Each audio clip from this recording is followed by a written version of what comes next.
Hello my dear students, इस video में हम पढ़ेंगे कक्षा 12वीं की पुस्तक आरोह भाग 2 से ली गई कविता उषा, जिसे शमशेर बहादुर सिंह जी ने लिखा है।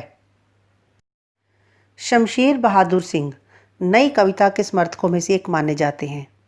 इनका जन्म 13 जनवरी सन 1911 को देहरादून में हुआ और इन्होंने अपनी प्रारंभिक शिक्षा देहरादून से ही प्राप्त की।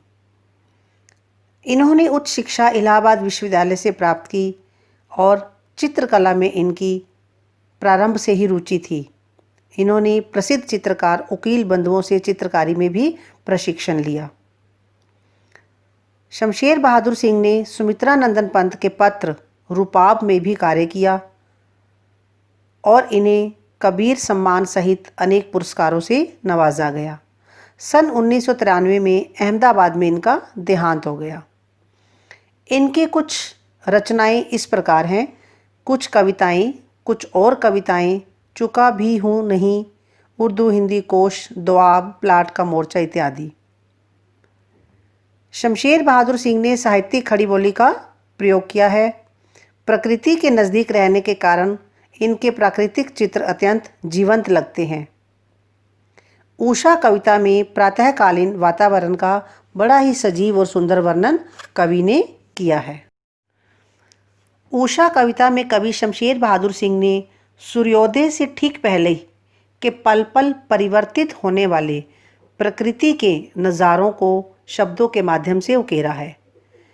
सूर्योदय से पहले आकाश का रंग गहरे नीले रंग का होता है और वह ऐसा लगता है जैसे सफ़ेद शंख सा हो।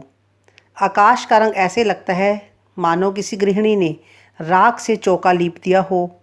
सूर्य के ऊपर उठने पर लाली फैलती है तो ऐसा लगता है जैसे काली सिल को किसी ने धो दिया हो या उस पर लाल खड़िया मिट्टी मल दी हो। नीले आकाश में सूर्य ऐसा लगता है मानो नीले जल में गोरी युवती का शरीर झिलमिला रहा हो। सूर्योदय होते ही उषा का यह जादुई प्रभाव समाप्त हो जाता है, अर्थात जैसे जैसे सूर्य आकाश में ऊपर चढ़ता है उसकी किरणें सफ़ेद होती हैं, तो ये जो प्रातःकालीन भोर का जो सुंदर नज़ारा होता है ये धीरे धीरे गायब होने लगता है। इसी का मनोरम वर्णन कवि ने इस सुंदर सी कविता में किया है।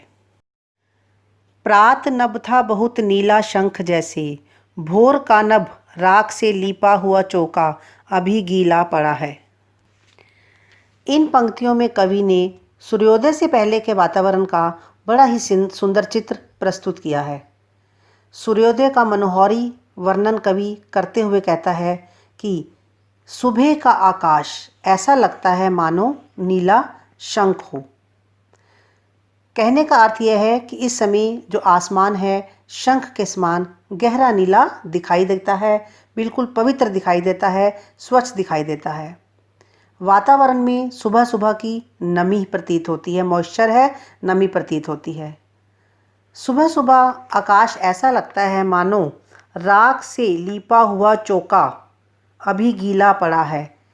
मानो राख से लीपा हुआ कोई चौका हो, किसी गृहिणी ने अपने चौके को सुबह सुबह गीली मिट्टी से लीप दिया हो और वह नमी के कारण गीला दिखाई देता है। इसी तरह से सुबह का जो दृश्य है वह भी इसी तरह से नमी से युक्त गीला दिखाई देता है। चौका होता है रसोई बनाने का स्थान। तो इन पंक्तियों में कवि ने प्रकृति का मनोहारी वर्णन किया है। शंख जैसे में उपमा अलंकार है।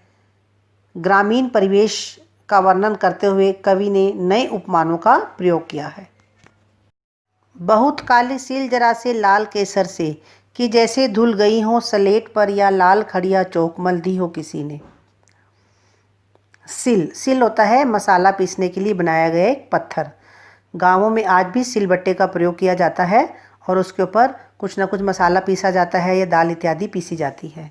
तो कवि ने प्रातःकालीन आकाश का वर्णन करते हुए कहा है कि सूर्य जब क्षितिज से थोड़ा ऊपर उठता है तो क्या होता है, हल्की हल्की लालिमा की रोशनी फैल जाती है। तो ऐसा लगता है जैसे किसी ने बहुत काली सिल की, बहुत ज़्यादा काले रंग की सिल को लाल केसर से धो दिया हो। केसर एक विशेष फूल होता है, तो इसीलिए वह सारा जो दृश्य होता है वह लालिमा से युक्त नज़र आता है।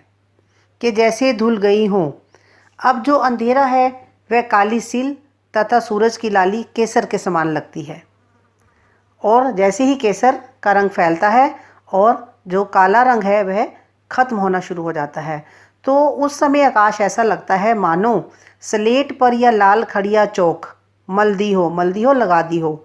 ऐसे लगता है स्लेट पर, मानो काली स्लेट पर किसी ने लाल खड़िया चौक, लाल खड़िया मिट्टी मल दी हो। अंधेरा काली स्लेट के समान और जो सुबह की लालिमा है वह लाल खड़िया चौक के समान लगती है। जैसे जैसे अंधेरे के ऊपर सूर्य की जो किरणों की लालिमा है वह छानी शुरू होती है, उसके ऊपर आच्छादित होती है, तो वह अंधेरा पहले स्लेटी ग्रे रंग में होता है, उसके बाद धीरे धीरे सारा वातावरण लाल होना शुरू हो जाता है। ये बहुत ही एक प्राकृतिक दृश्य, बहुत ही मनोहारी और आकर्षक लगने वाला दृश्य है, जिसे कवि ने बड़े ही सुंदर शब्दों में प्रयोग किया है। तो पूरे काव्यांश में उत्प्रेक्षा अलंकार है, मुक्त छंद का प्रयोग किया गया है और कवि ने सहज सरल खड़ी बोली का प्रयोग किया है।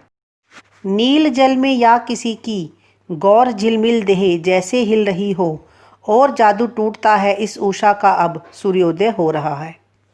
कवि ने भोर सुबह के पल पल बदलते हुए दृश्य का सुंदर वर्णन करते हुए कहा है कि सूर्योदय के समय आकाश में जब गहरा नीला रंग छा जाता है तो सूर्य की सफ़ेद आभा दिखाई देने लगती है। ऐसा लगता है उस समय नील जल में या किसी की, कि मानो नील जल, नीले जल में किसी की गौर झिलमिल देह, देह होता है शरीर, किसी गौरी सुंदरी की देह या गौरी सुंदरी का शरीर जैसे हिल रहा हो।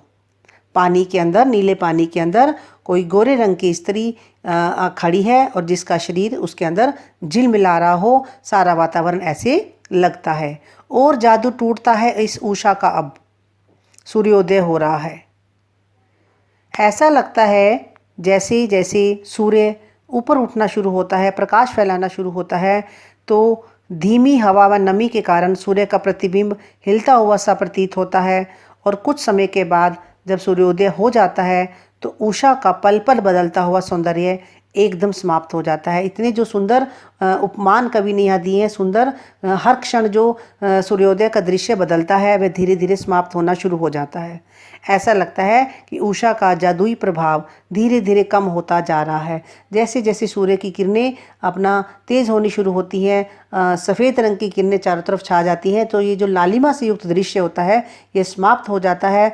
यह केवल उसी समय दिखाई देता है जिस समय सूर्योदय हो रहा होता है। तो कविता में मुक्त छंद है, माधुर्य गुण है, नील जल में हिल रहियों में उत्प्रेक्षा अलंकार का कवि ने प्रयोग किया है।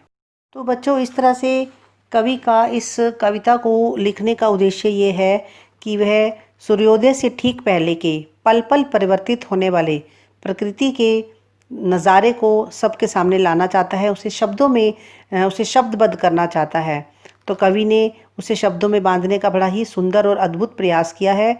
कवि भोर की आसमानी गति की धरती के हलचल भरे जीवन से तुलना कर रहा है, तो इसलिए वह सूर्योदय के साथ एक जीवंत परिवेश की कल्पना करता है जो गांव की सुबह से जुड़ता है। तो कवि ने बहुत ही सुंदर शब्दों का प्रयोग करके इस दृश्य को हमारे सामने प्रस्तुत किया है। मुझे उम्मीद है ये कविता आपको अच्छी तरह से समझ आ गई होगी। मेरी अगली कविता या अगली वीडियो के लिए मेरे चैनल को लाइक एंड सब्सक्राइब ज़रूर करें। Thank you and God bless you all.